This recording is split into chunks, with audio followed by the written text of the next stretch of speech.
what is going on in the world right now has never happened in the history of the world. You know, this is a time when Americans are depending on their banking system more than they ever have before. It is my opinion that you do not really understand the concept of banking. It's a criminal scandal and it's been going on for too long.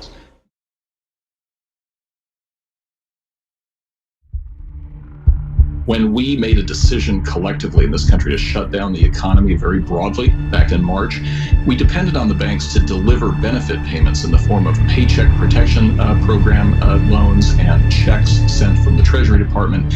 And the problem is we were sending those across 19th century banking rails. Many people said that it took days or sometimes weeks to receive their payments. And my vision is that we need to get to a place in this country where payments can be transmitted virtually instantaneously, where errors can be eliminated. And it turns out technology exists today that can help us do that. More than $1.8 trillion of U.S. currency is now in circulation around the world. And it's believed that 2/3 of $100 bills and nearly half of $50 bills are held outside the US. In fact, the US dollar is the de facto global currency, meaning it's kept by many governments in reserves and that most people and companies trust it for international trade. All of that demand for the dollar can cause shortages during times of economic crisis, which only exacerbates the larger problem. America's central bank, the Federal Reserve, is responsible for issuing the currency and takes extra measures to prevent a squeeze when there's a rush for the greenback. On a global scale, you'll find commodities like metals, energy, and agricultural goods are usually traded in US dollars. Here's an example of how the US dollar influences everyday business deals. Let's say a jewelry company in India wants to sell its products to a Canadian department store. If the Canadian retailer tries to pay in Canadian dollars, the Indian jeweler is likely to say, "I don't know how much this is worth, and I certainly can't use it in India." That department store, meanwhile, could argue that the rupee won't go very far in Canada, so they're both likely to transact in US dollars instead. Those dollars will then be exchanged into rupees in India. Add together the number of transactions happening like this every day, and, well, that's a lot of greenbacks entering foreign economy. Simply flooded the system with money. Yes, we did. That's another way to think about it. We did. Where does it come from? Do you just print it? We print it digitally. So we as a central bank, we have the ability to create money digitally, and we do that by buying treasury bills or bonds or other government-guaranteed securities, and that actually increases the money supply. This story, the Philippines and Serbia are joining a slew of central banks that are increasing their gold holdings. They follow a global trend of other central banks accumulating bullion in a move seen as a shift away from the U.S. dollar as a standard. This global trend, by the way, was led by Russia and China. So what does it really mean? Well, there are few people who know more about gold than Peter Schiff, and he is good enough to join us now with his take on this. Peter, why are countries doing this? And I guess it bears asking, right? As an American, what does this mean? What does this mean to me? What does it mean for us? Well, I think it means a lot for Americans because we have enjoyed the extraordinary privilege of being able to create out of thin air the reserve currency. And, before the dollar was the reserve, gold was the reserve. And the reason that the dollar became the reserve is because it was as good as gold, because the dollar was not only backed by gold, but redeemable in gold. In fact, the dollar was gold. It was Federal Reserve notes that were IOUs for dollars, which were made of gold.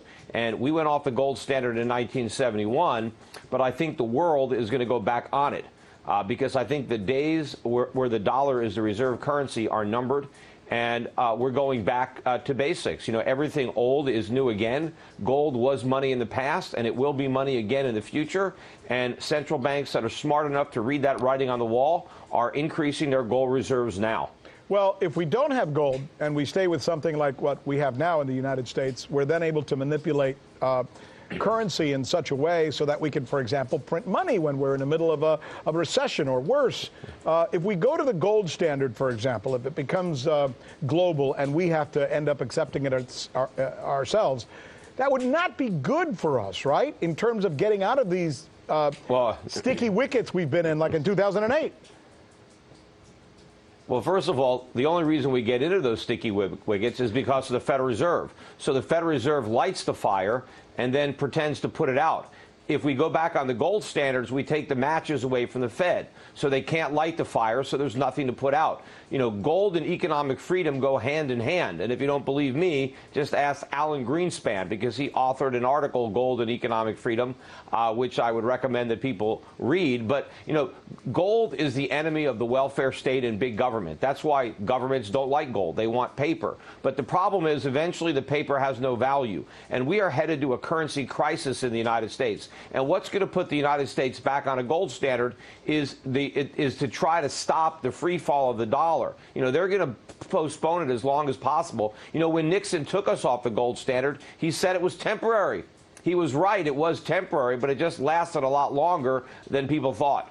Because of what the Dow's done this month, because of what we saw yesterday with the yield on bonds and several other indicators, people are saying that it's not looking like anything other than likely at this point that we will be hit with a recession probably at some point in 2020. In fact, that's what Guggenheim is reporting this morning. Do you agree with that assessment? Well, not just a recession, the recession. It is going to be worse than the last one, which was the worst one since the Great Depression. We call it the Great Recession. The next one is going to be greater. And what's going to make it that much more problematic, especially here in America, is the resurgence of inflation. This is going to be an inflationary recession. We called it stagflation when it happened in the 1970s, except this is going to be a lot worse. A much weaker economy than the one we had then, and much more inflation, except there is no Jimmy Carter and Paul Volcker waiting at the end of the decade to save us.